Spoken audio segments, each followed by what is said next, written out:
Hello there YouTube, it's me again.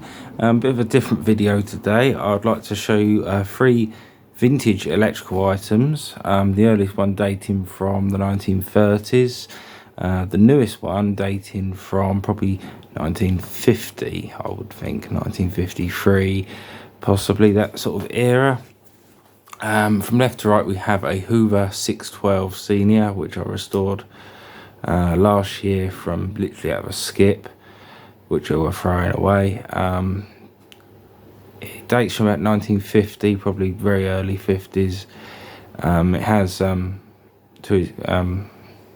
His Majesty on it, so it's obviously quite an early 612. Very high quality Hoover, really does work well on the rugs and that. I think I've done a video before of that. In the middle we have a Belling number 83 Champion heater. A real nice beast that is. It really heats up pretty quick. And on the right we have a Dimplex oil filled heater. They've all been done in gold hammerite, because all 3 items was sort of a gold colour, and it just happened that I had a tin of gold hammerite laying about. So I thought, well, when I done the Hoover, I'll wait till I get something else that's of that age. And the next one to come along was the oil-filled radiator, which was in a gold sort of colour, but I just thought, well, it could tart it up a bit and put it in that hammerite to match the Hoover. And then my uncle presented me with the Belling Champion heater, which again was a gold colour originally, and we can still see the gold paint on it before we did it up. But so I thought, well, I'll do that with hammerite as well. I put new screws in it, new switches, all new wiring as well. Even put felt pads under the little cast iron feet, just so it doesn't leave a rusty mark on the floor. I'll give you a closer look, hang on. Here we are down on ground level looking at the Belling 83. I've done quite a reasonable job, I think. It's not too bad. It's got 2 switches on there. The first one, when they're all in the up position, that's number 1. When you turn the first one down, that's number 2. And when you turn the next one down, it's number 3. So I think it has 3 heat settings on it, really. Interesting enough, there's no switch to turn it off, so as soon as you plug it in it comes on, but it's on the lowest setting when you plug it in. So obviously once you plugged it in, you press it down for the first one, and then you turn on the next one for the next one, and that either turns it from 3 or 2. So I believe it is a 3 level there. Sorry, camera is not focusing very well, but as you can see, Belling number 83 Champion heater. Got a nice original handle that I've restored. I put some mesh over the original mesh because it's got a few breaks in it. I couldn't seem to find anything appropriate. I'm going to Belling on the top as well. So I'll just turn it around a little bit. Flex goes in through a ceramic grommet. Obviously it says registered design. So it has all new wiring in it. I'm not going to lift it up because you won't see too much. I put a bulb in there, I sort of wondered it would have. Yeah, it's a bit hard to get this thing on camera because it's quite tall, you see, but I'll give it a plug in so you can have a look. So I set it all to it should be. Plug in the old extension cord. There we go, she lights up at the bottom.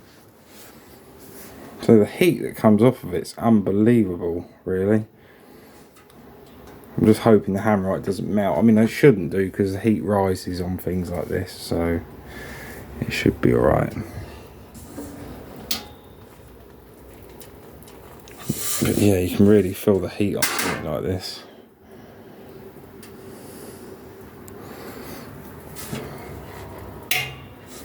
But yeah, you have to remember where the switches are, otherwise it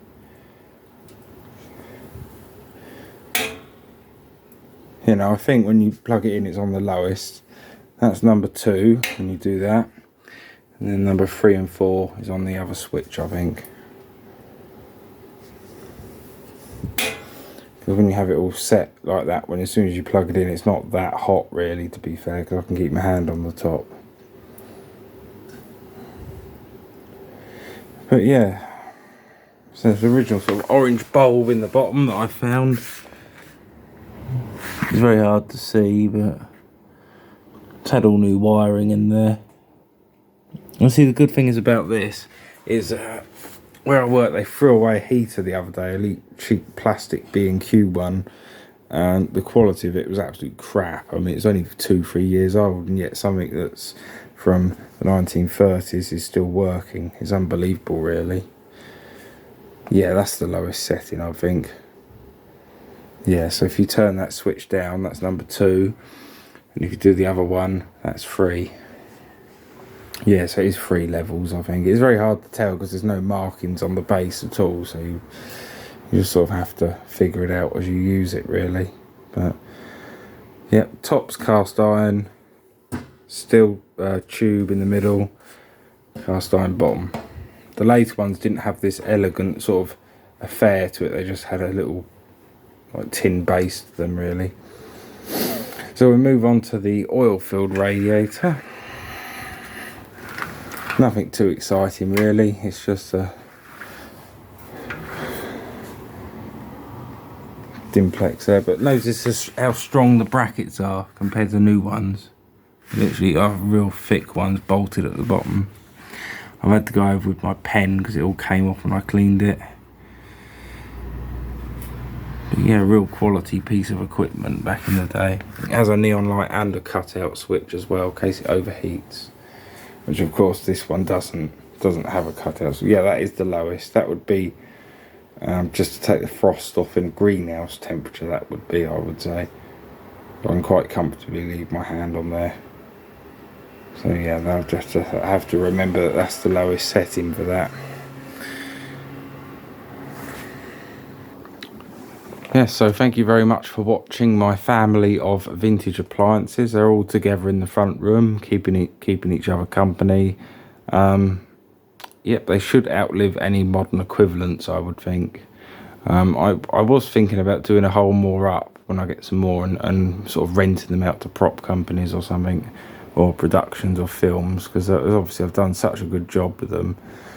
I'm extremely proud, and yeah, so hopefully there'll be some more coming. What I tend to do with projects like this is I take pictures of them before and after, and I put them in a book to show people, so then that's how I get more work for restoring other appliances, you see, because then I can show them like a book like this with all like pictures of things that I've done, sort of thing, really. You know, like a double paraffin heater there, you see. There's a few things in there I've sort of done over the years. A log table that I've done. I'll have to do more of that in another video because I haven't really got the time for it tonight, but you get the gist of the idea with that. So yeah, I just want to say thank you very much for watching, and see y'all later.